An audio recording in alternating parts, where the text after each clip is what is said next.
अस्सलाम वालेकुम व्यूअर्स, मैं हूं समीना पाशा।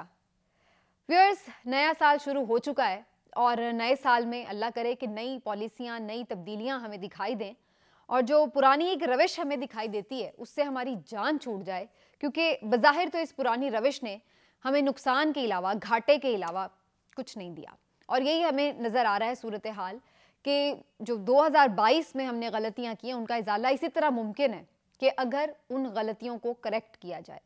वो गलतियां चाहे किसी के भी एंड से हों, सियासतदानों ने की हों, इदारों ने की हों, इस्टेब्लिशमेंट ने की हों, अवाम ने की हों, अदलिया ने की हों, मीडिया ने की हों, जिसने भी की हैं और जिस सतह पे भी की हैं, उसकी करेक्शन बड़ी ज़रूरी है। लेकिन अब जो नए चैलेंजेस हैं 2023 के, उसके अंदर अगर हमने उतरना है, उससे निमटना है, तो उसके लिए क्या स्ट्रैटेजी होनी चाहिए, मेन 2-3 काम क्या होने चाहिए, ये डिस्कस करना बड़ा ज़रूरी है। और army chief general Asim Munir ने इस हवाले से एक बड़ी इंपॉर्टेंट स्टेटमेंट दिया है। उनका कहना है कि मईशत और दहशत गर्दी पर कौमी इत्तिफाक राय की ज़रूरत है। मुल्क एक नाजुक मोड़ से गुजर रहा है और इसके लिए ज़रूरी है कि तमाम जो कौम है वो यकसू हो। इन मामलात पर कौमी इत्तिफाक राय की ज़रूरत है। बड़ा इंपॉर्टेंट उनका स्टेटमेंट है और इस व्लॉग में मैं इनके इस जो स्टेटमेंट है इसकी इंपॉर्टेंस पे भी बात करूंगी। इससे क्या मतलब अख्ज़ किया जा सकता है या मैं क्या अख्ज़ करती हूँ उसके बारे में आपको बताऊंगी। और साथ ही साथ इस व्लॉग में ये भी बात करेंगे कि कैसे इमरान खान साहब ने तमाम तर वो कैंपेन जो उन्हें ये साबित करने के लिए लॉन्च की गई थी कि वो सादिक और अमीन नहीं है, कैसे उस कैंपेन को बिल्कुल ज़ीरो कर दिया एक ही वार में और कैसे उन्होंने खुद को एक दफ़ा फिर से सादिक और अमीन साबित किया है, ये आपको इस व्लॉग में बताऊंगी। पहले ज़रा आर्मी चीफ के हवाले से बात हो जाए। Army chief general Asim Munir जो हैं, जिनके बारे में सब ये कहते हैं कि वो बहुत प्रोफेशनल सोल्जर हैं और वो बड़ा प्रोफेशनली चीज़ों को लेकर देखते भी हैं, चलते भी हैं। दहशतगर्दी की जो लहर सर उठा रही है उसके हवाले से उन्होंने बड़ा एक इम्पॉर्टेंट स्टेटमेंट दिया है और मईशत का बहरान भी अपनी जगह, चूँकि सिक्योरिटी और दहशतगर्दी दोनों चीज़ें आपस में जिसको कहें ना, मईशत और दहशतगर्दी बिल्कुल इंटरलिंक्ड हैं। अगर आपकी वीक इकोनॉमी है तो आप दहशतगर्दी से कैसे निपटेंगे, और यही चीज़ है जो इस वक्त बहुत बड़ा चैलेंज भी है। अगर हम कोई ऑपरेशन लॉन्च करना चाहते हैं तो उसके लिए भी हमें पैसों की ज़रूरत होगी। बगैर वसाइल के तो हम कोई दहशतगर्दी के खिलाफ ऑपरेशन नहीं लड़ सकते। फिर इसी तरीके से अगर हम चाहते हैं कि हम अपनी सिक्योरिटी को यकीनी बनाएं तो फिर हमें अपनी जो फाइनेंशियल सिक्योरिटी है उसको भी यकीनी बनाना होगा। ये कोई इतनी मुश्किल बातें नहीं है कहने सुनने में, या हम रोज़ सुन रहे होते हैं, लेकिन सवाल ये है कि ये सब चीज़ें होंगी कैसे। असल क्वेश्चन ये है, कौमी इत्तिफाक राय जो बात की जा रही है वो बनेगा कैसे और इसका मतलब क्या है। क्या इसका मतलब महज यही है कि वही जो हमारे सियासतदान हैं उन सबको एक टेबल पे बिठाकर हम एक फ़ैसला कर लें तो इसको हम कौमी इत्तिफाक राय कहेंगे? अगर इसको कौमी इत्तिफाक राय कहते हैं तो मैं तो इस पर यह समझती हूँ कि कौम का तो इत्तिफाक हो चुका है, इसीलिए तो कौम हमें एक तरफ नज़र आ रही है। कौम तो हमें एक तरफ नज़र आ रही है और वो किस तरफ खड़ी है ये आप सबको मालूम है कि कौम किधर खड़ी है। क्या कौम इस हुकूमत के साथ खड़ी है? कौम तो बज़ाहिर इस हुकूमत के साथ खड़ी नज़र नहीं आ रही है।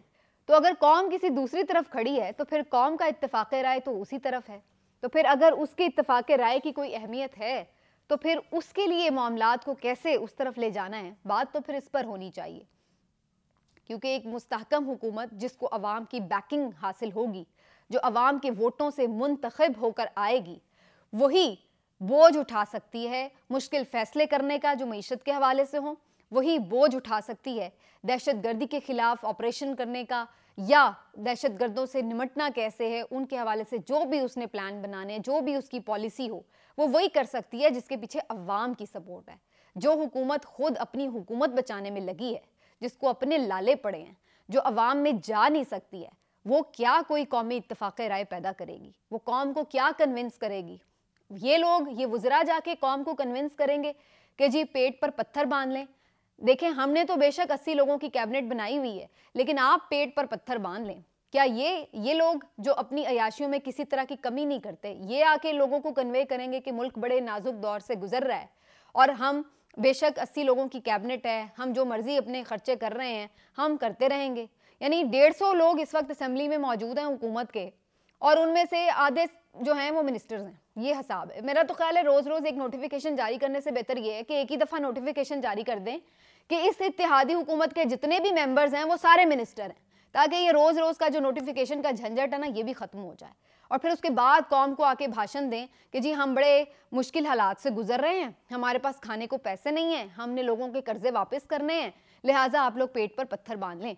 हम आपकी बिजली भी महंगी करने लगे हैं, हम आपका पेट्रोल भी महंगा करने लगे हैं, हम आपके खाने पीने की अशिया भी महंगा करने लगे हैं, हम आपकी दवाई भी महंगी करने लगे हैं, हम सब कुछ महंगी करने लगे हैं।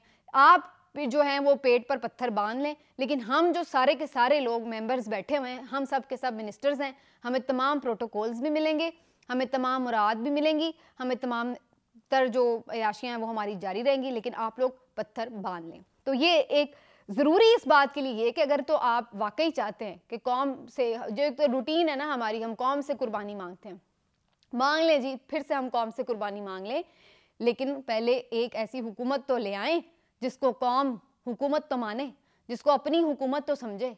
एक ऐसी हुकूमत जिसको लोग अपनी हुकूमत ही नहीं मान रहे, तो उसको कैसे लोग उसकी बात पर अमल करेंगे या कैसे उसके हुकूमत के फैसलों को ओन करेंगे, ये बड़ा ज़रूरी है। और ये कोई हवाई बात नहीं, जितने सर्वेस हो रहे हैं, जितनी चीज़ें हो रही हैं, वो सब इस बात की तरफ इंडिकेट कर रही हैं कि जनाब कौम इलेक्शन चाहती है, कौम चाहती है नया इंतखाब हो, नए लोग अपनी जो भी फ्रेश मैंडेट के साथ आएँ, भले ये हों, भले इमरान खान साहब हों, जो भी हों, वो आएँ और आकर हुकूमत संभालें और उसके बाद फिर पॉलिसीज़ को तरतीब दें। यही आपको बात IMF कहता नज़र आता है, यही दोस्त ममालिक कहते नज़र आते हैं, यही इकोनॉमिक एक्सपर्ट्स जो हैं वो नज़र आते हैं कहते हुए। तो फिर इस चीज़ को क्यों बॉदर नहीं किया जा रहा, ये एक बड़ा सवाल है, लेकिन ये बड़ा ज़रूरी सवाल है। अभी मैं लेटेस्ट भी देख रही थी, हम न्यूज़ ने ये सर्वे शेयर किया हुआ था सियालकोट का, और सियालकोट में आपको मालूम है कि उस्मान डार साहब PTI के होते हैं, ख्वाजा आसिफ साहब उनके मद्दे मुकाबले होते हैं। पिछले 2-3 इलेक्शन से ये लोग एक दूसरे के खिलाफ लड़ रहे हैं, और पिछले 2018 के इलेक्शन में ये बात बड़ी मशहूर है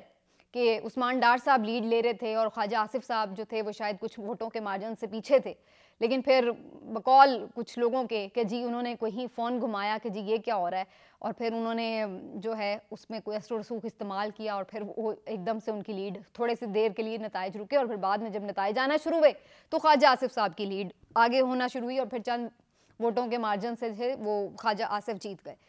लेकिन बहरहाल उस वक्त भी बड़ा नेक टू नेक मुकाबला था। लेकिन अभी जो रिसेंट सर्वे हुआ है हम न्यूज़ का, उसमें आपको मालूम है कि PTI की मकबूलियत कितनी % आई है, 52%, और PMLN की 20% मकबूलियत आई है। और वो लोग जो कहते हैं हमने किसी को वोट नहीं देना, वो कुछ 18% थे, और कोई 10% लोग थे जो कि कह रहे थे कि वो PTI या PMLN के अलावा जो कोई दीगर जमातें हैं, कोई तहरीक-ए-लब्बैक को देगा, कोई किसको और देगा, तो जी हम उनको वोट देंगे। तो अगर मैं दीगर जमातों के और PMLN के भी वोट मिला लूँ तो तब भी वो PTI के वोट से बहुत कम है, बहुत पीछे हैं। तो ये सर्वे अभी लेटेस्ट सर्वे जो मैं आपको हम न्यूज़ का कह रहे हैं, और ये मौजूदा वज़ीर दिफा की बात हो रही है ख्वाजा आसिफ साहब की, और ये कोई पहला सर्वे नहीं है, इससे पहले शेखुपुरा का सर्वे आ चुका है, इससे पहले नारोवाल का भी सर्वे आ चुका है, हबीब अकरम साहब भी सुनो TV के लिए मुख्तलिफ सर्वे कर रहे हैं, उनके भी जो मुख्तलिफ सर्वेज़ हैं ऑलमोस्ट एक ही कहानी है, हर शहर की, हर हल्के की, जहाँ जहाँ अभी अभी उन्होंने किए हैं। तो ये अगर अवाम की राय है तो हम अवाम की राय के मुख्तलिफ चलें और फिर हम कहें कि भाई अवाम जो है वो हर फैसले को सपोर्ट करे, तो अवाम कैसे किसी फैसले को सपोर्ट करे? पहले तो हमें अवाम की राय को मुकद्दम रखना होगा, फिर अवाम हमारी राय को मुकद्दम रखेगी। लेकिन बहरहाल जी फ़िलहाल ये सूरत हाल है। नाजुक मोड़ हमारा कभी 75 साल से ख़त्म नहीं हुआ, अल्लाह करे कि कभी ख़त्म हो जाए, लेकिन असल बात यही है कि जो बेसिक मसाइल हैं पहले उनको एड्रेस करना होगा। थोड़ा सा अब आगे बढ़ते हैं जी, और मैं ये ज़रा बात कर लूँ कि इमरान खान साहब पर पिछले दिनों से बड़े अटैक चल रहे थे, ख़ास तौर पर TV चैनल्स पर हमने देखा कि लोगों को बिठा बिठा के ये साबित करने की कोशिश हो रही थी कि खान साहब सादिक और अमीन डिक्लेयर करवाए गए साकिब निसार साहब से, उनको लिखे हुए फैसले दिए गए और उन्होंने वो फैसले पढ़कर उनको सर्टिफिकेट दे दिया कि जी ये सादिक और अमीन है। और ये भी बताया गया कि जहांगीर खान तरीन को सिर्फ बैलेंसिंग एक्ट के तहत जानबूझ के नाअहल करवाया गया, अदरवाइज उनके तो कागज़ पूरे थे और खान साहब के तो कागज़ ही पूरे नहीं थे। तो ये सारी एक कैंपेन चलाने की कोशिश की गई। मैंने पिछले शायद 1-2 पहले दिन भी जो वीलॉग किया था उसमें भी ये बात की थी, वो आप उसमें डिटेल में देख सकते हैं। लेकिन आज मेरा मौजू ये है कि खान साहब ने ये जो सारा एक तासुर बनाया था उसको एक झटके में कैसे उड़ा दिया। कुछ दिनों से मैं देख रही थी कि PDM के मुख्तलिफ वज़रा भी और सोशल मीडिया पर भी ये कैंपेन चल रही थी कि जनाब खान साहब ने जो टेलीथॉन की उसमें उन्होंने इतने 15 अरब पता नहीं जमा कर लिए थे, वो कहाँ गए पैसे, वो कहाँ आए पैसे, किसके अकाउंट में आए, उसकी कभी तफसील नहीं आई सामने, वो किधर खर्च हुए, क्यों नहीं बताया जा रहा। तो पहले तो बात यह है कि भाई खान साहब ने तो टेलीथॉन जो की थी, आपने तो उसमें पूरी पूरी रुकावट डाली थी, आपने तो वो टेलीथॉन लाइव नशर तक नहीं होने दी थी।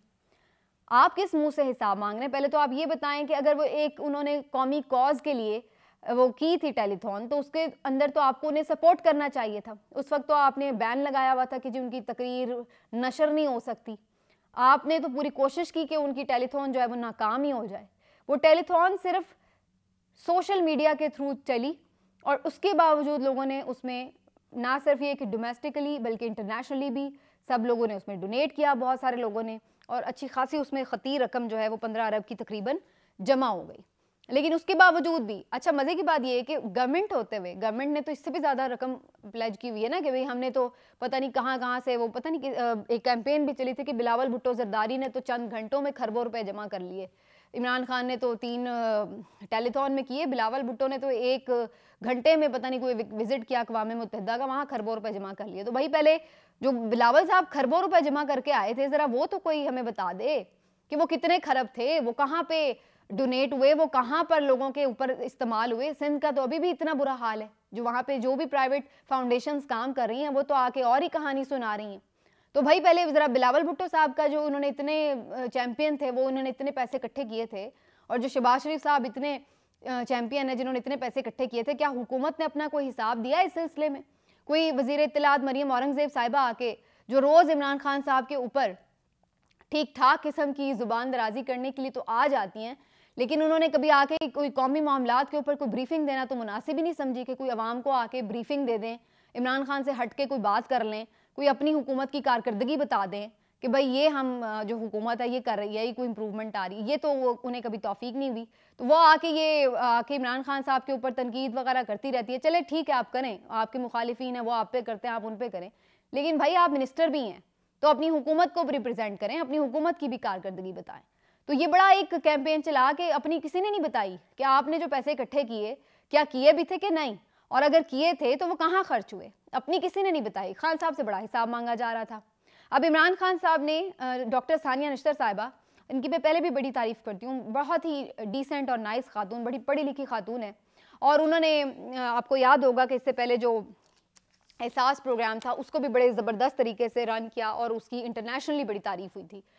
तो वो उनके ज़िम्मे ये सारा लगाया गया था सिलसिला कि भाई जो पैसे इकट्ठे हों वो आपने उसको मैनेज करना है, देखना है, और लोगों में जिस तरह भी उसकी इमदाद करनी है, उससे सैलाब ज़दगान की वो करें। तो उनके साथ फिर इमरान खान साहब ने आज बाकायदा मीडिया टॉक में उसकी पूरी की पूरी डिटेल्स जो हैं वो फ्राहम की हैं। डॉक्टर सानिया ने उसमें सारा बताया कि जो 15 अरब रुपए लोगों ने प्लेज किए थे, जो आके अनाउंसमेंट करते हैं, उसका मतलब ये नहीं होता कि 15 के 15 ही आ जाएंगे। उसमें से कुछ ऐसे लोग होते हैं जो अनाउंस उधर करते हैं, लेकिन वो अपने ज़रिए से जो है या खुद डायरेक्टली जो है वो इमदाद कर देते हैं।